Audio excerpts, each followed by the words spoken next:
বন্ধুরা, আজকে আমার রেসিপি ফিশ কাসুন্দি বা কাসুন্দি ফিশ।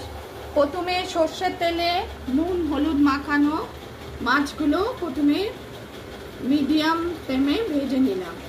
তারপর সর্ষে পোস্ত কাঁচা লঙ্কা অল্প একটু নুন দিয়ে প্রথমে মিহি করে মিক্সিতে পেস্ট করে তারপর জল দিয়ে পেস্ট করে ওই মিশ্রণে দিলাম। তারপর নুন হলুদ কাশ্মীরি মির্চ দিলাম। আর কাসুন্দি দেখুন, এই কাসুন্দির পেস্টটা একটু জলে গুলে তারপর মাছগুলোতে দিয়ে কয়েক মিনিট ফুটিয়েই তৈরি হলো ফিশ কাসুন্দি বা কাসুন্দি ফিশ। গরম ভাতে এর স্বাদ অসাধারণ লাগে। আপনাদের সঙ্গে শেয়ার করলাম। রেসিপি পছন্দ হলে লাইক করবেন, চ্যানেলটিকে সাবস্ক্রাইব করার অনুরোধ রইল। কাসুন্দি ফিশ বা ফিশ কাসুন্দি।